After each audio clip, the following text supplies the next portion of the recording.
दो लक्ष्य हैं। पहला लक्ष्य हरियाणा में तीसरी बार लगातार भारतीय जनता पार्टी की सरकार बना करके एक नया रिकॉर्ड कायम करना,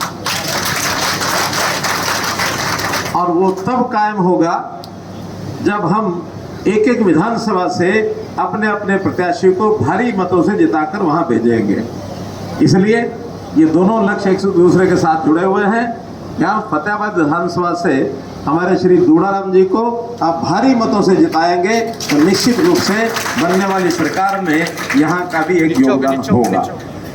अब प्रश्न ये है कि इसको कैसे करेंगे और क्या क्या बातें इस समय ध्यान रखने की हैं। सबसे पहली बात ध्यान रखने की ये है कि कांग्रेस वालों को बोलने के अलावा काम नहीं, और हमारे पास सरकार चलाने का इतने काम हैं कि हमें बोलने की फुर्सत ज़्यादा मिली नहीं, जिस कारण से उन्होंने शोर मचाना शुरू किया 6 महीने पहले कि सरकार हम बनाएंगे, सरकार हमारी बन गई, सरकार हमारी बन गई। और इसका कभी कभी ऐसा होता है कि अंग्रेजी में कहते हैं गोएबल सिद्धांत, गोएबल प्रिंसिपल ऑफ गोएबल्स। कोई अंग्रेजी पढ़ने जानने वाले हमारे भारतभूषण जी बता सकते हैं प्रिंसिपल गोएबल्स क्या होता है, गोएबल का सिद्धांत? ठीक बताया कि किसी बात को अगर 100 बार झूठ बोला जाए तो कुछ लोग प्रभावित होकर के उसी को सत्य मानने लग जाते हैं। कांग्रेस ने यही फार्मूला अपनाया, बार बार बोल के हमारी सरकार बन रही है, हमारी सरकार बनेगी, हमारी सरकार बनेगी, और कुछ लोगों ने उस पर विश्वास करना शुरू कर दिया। अब मैं उनकी एक एक बात को आपको बताता हूं कि किस प्रकार उनकी ये बात नहीं सिरे चढ़ रही, बल्कि उल्टा भारतीय जनता पार्टी की इस बार तीसरी बार सरकार बन रही है। ये मैं आपको एक एक करके बताता हूं।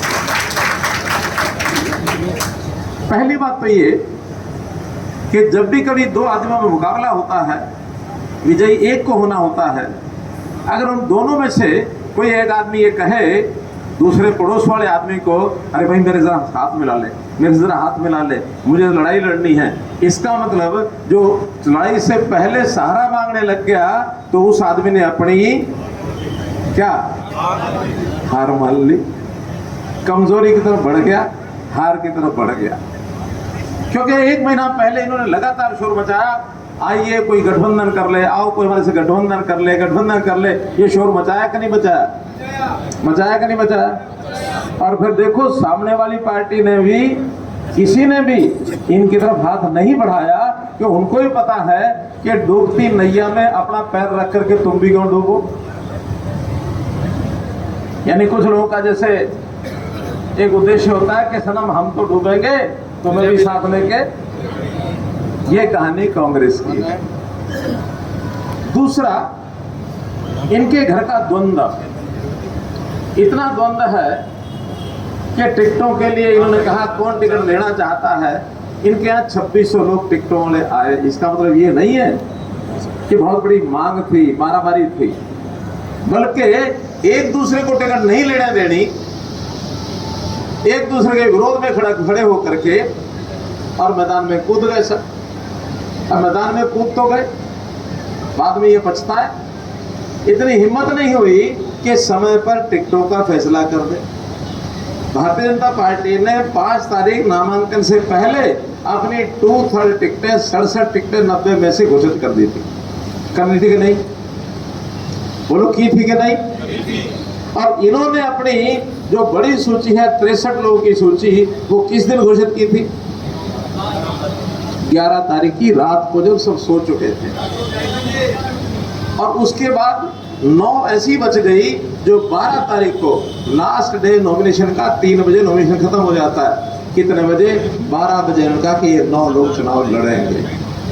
अर्थात जो ऐसे इतने सारी बड़ी संख्या में 2000 लोग और 2400 लोग और हैं, 90 को टिकट देनी है, तो ये 2400 लोग कहीं ऐसा ना हो कि इनकी धराशायी कर दे, उनको धोखा दे करके कि भाई तुम्हें हम नामांकन भरने का मौका ही नहीं देते। अब अपने आप में तो चतुराई की थी इन्होंने, लेकिन इनको ये पता नहीं कि ये जो गुस्सा होता है ना, जब आदमी को गुस्सा आता है वो कुछ भी करता है। इनकी एक एक विधानसभा में 30-30, 35-35, 40-40 लोग, उनका ठीक है, मत टाइम पर टिकटें घोषित करो, नामांकन तो नहीं भरेंगे, लेकिन हम किसी की मदद तो कर सकते हैं, कुछ खुल के कुछ अंदर खाते आज भारतीय जनता पार्टी के कैंडिडेट की सहायता कर रहे हैं। उनको भी लेना है, मैं अंदर की बातें बता रहा हूँ, उनको भी लेना है साथ में। सही बात है। हो सकता है 2 4 5 यहाँ भी बंद कर रहे हैं। नाम मत बताना। उनको भी राजनीति अपनी आगे करनी है। हमने डंके की चोट पर कहा कि हमारे मुख्यमंत्री नायब सिंह सैनी होंगे। इनमें क्यों नहीं दम आया? अगर ये कहते हम जीत ही रहे हैं और सरकार बना ही रहे हैं तो अपने मुख्यमंत्री के कैंडिडेट की घोषणा तो कर देते। कर पाए क्या? कर पाए क्या? बापू बेटा की पार्टी कहते हैं और अंदर की खबर ये है कि बापू बेटा में भी कंपटीशन शुरू हो गया। बापू कहता मैं मुख्यमंत्री बनूंगा, बेटा कहता मैं बनूंगा। ये तो उनकी हाईकमांड ने तय कर दिया कि कोई लोकसभा का मेंबर विधानसभा चुनाव नहीं लड़ेगा। वरना अगर वो लड़ते बेटे उनके तो फिर एक बहन भी ऐसी थी, उसने कहा मैं भी चुनाव लड़ूंगी। उस बहन ने भी कहा कि मैं मुख्यमंत्री दावेदार हूं। कोई भी हो सकता है, लोकतंत्र है, लेकिन उसका इतना बड़ा अपमान करना। आखिर एक तो महिला और वो भी अनुसूचित जाति की नेता, ये इनको बहुत महंगा पड़ने वाला है।